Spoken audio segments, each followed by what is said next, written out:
Arngur isi semana ri Israel kila siaset yap akan digasengi balang ha ubriu bala perta Palestinian ha Washington USA.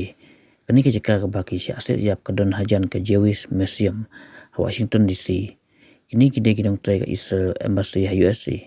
Uni baca kena ban set yap ini isi semlau pertaru pelaj lai lu ya ke Palestinian.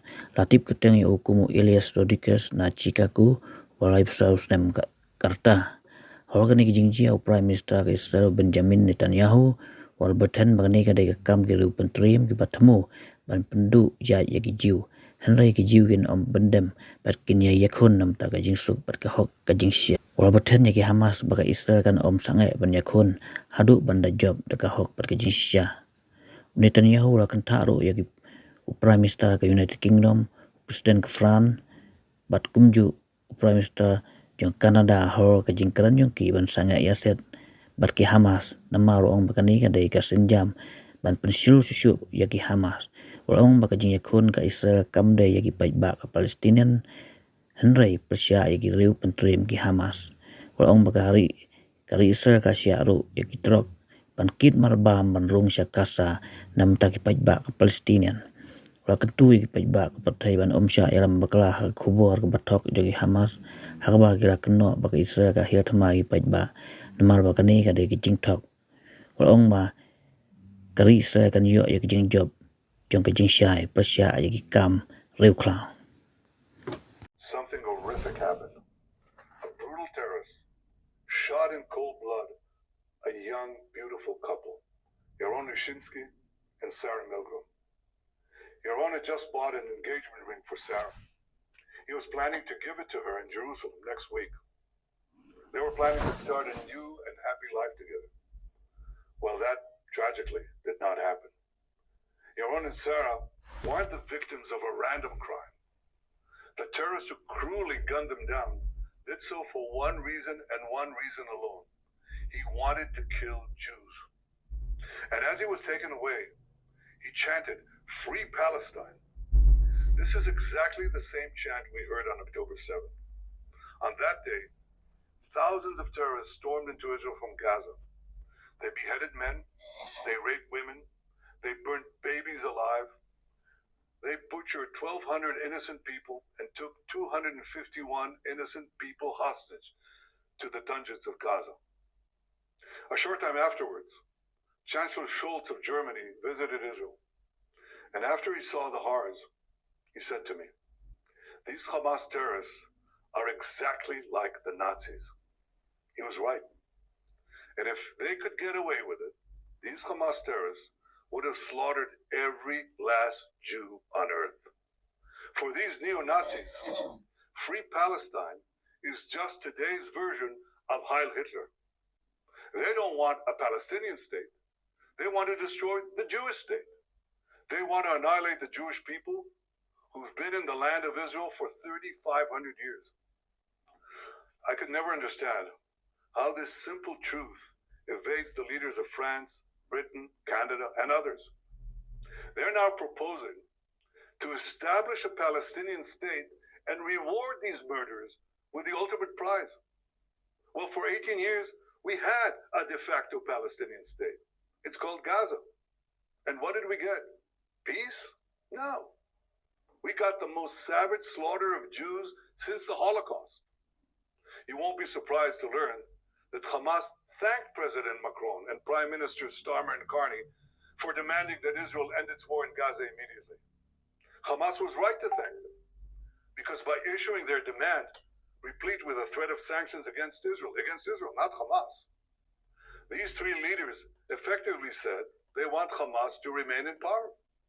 They want Israel to stand down and accept that Hamas's army of mass murderers will survive, rebuild, and repeat the October 7th massacre again and again and again, because that's what Hamas is vowed to do.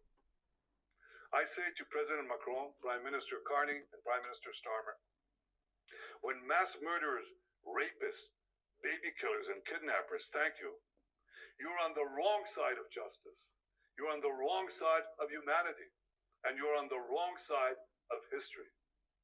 Now, these leaders may think that they're advancing peace. They're not. they're emboldening Hamas to continue fighting forever. And they give them hope to establish a second Palestinian state, from which Hamas will again seek to destroy the Jewish state. And mind you, it's not going to be a state free of Hamas. When you establish a Palestinian state, we've seen it. The radicals take over. Iran sends them in and they take over. So don't give us this talk. It'll be a peaceful Palestinian state. It won't be. But the hypocrisy doesn't stop there. These and other leaders have bought into Hamas's propaganda that says Israel is starving Palestinian children. And not only is Hamas putting out this lie, a few days ago, a top UN official said that 14,000 Palestinian babies would die in 48 hours. You see, many international institutions are complicit in spreading this lie. The press repeats it, the mob believed it, and a young couple is then brutally gunned down in Washington. So here are the facts. Since October 7th, Israel has sent 92,000 aid trucks into Gaza. That's right, everyone in Gaza. Yet as we had let the aid come in, Hamas stole it. They took a huge chunk for themselves. The rest they sold at exorbitant prices to the Palestinian population. And then they used the money they stole to recruit new terrorists to continue their war against Israel. Our goal from the start was to get food to Palestinian civilians, not to Palestinian terrorists. So we consulted with our American allies. What do we do to prevent Hamas from looting the aid? Well, together we devised a mechanism to achieve this goal. American companies will distribute the food directly to Palestinian families. They'll do so in safe zones secured by our military. And this will allow us to complete our goal of destroying Hamas while enabling aid to reach the civilian population. We'll complete the construction of the first distribution zones in the coming days. Ultimately, we intend to have large safe zones in the south of Gaza. And the Palestinian population will move there for their own safety while we conduct combat in other zones and receive humanitarian aid there without Hamas interference. In the meantime, we authorize letting trucks enter Gaza to provide for immediate needs. Yesterday, I think more than 100 trucks went in. More will come in today. I tell you this, no army in the world has ever gone to such lengths to provide aid to the civilian population in the midst of intense combat. And Hamas, of course, opposes this. It shoots Palestinian civilians who want to leave for safe zones, and it shoots Palestinian civilians who want to prevent Hamas terrorists from looting the aid trucks intended for them. As for the hostages, we'll do every effort to secure them. I'm ready for a temporary ceasefire to get more out. But we demand, and you should demand, that all of our hostages be released and released immediately. And so should every civilized country demand this. We're in an intense seven-front war that was launched against us by Iran and its proxies. Sometimes in war, accidents happen. One such incident happened the other day in Jenin, and thankfully no one was hurt. Our military has expressed its regret over the event because we don't target civilians or diplomats. We target terrorists. Exactly the opposite of Hamas. They target civilians, ours, and they hide behind civilians, theirs. They use them as human shields. That's a double war crime. But I don't hear that coming from any one of those countries that criticize Israel. For those who say that Israel stands alone, I say we're not alone. Justice stands with us. The truth stands with us. History stands with us. And so do countless people around the world who can tell the difference between right and wrong, between good and evil. I want to thank all of them. And I especially want to thank President Trump and the American people for their forthright stand with Israel and with the Jewish people.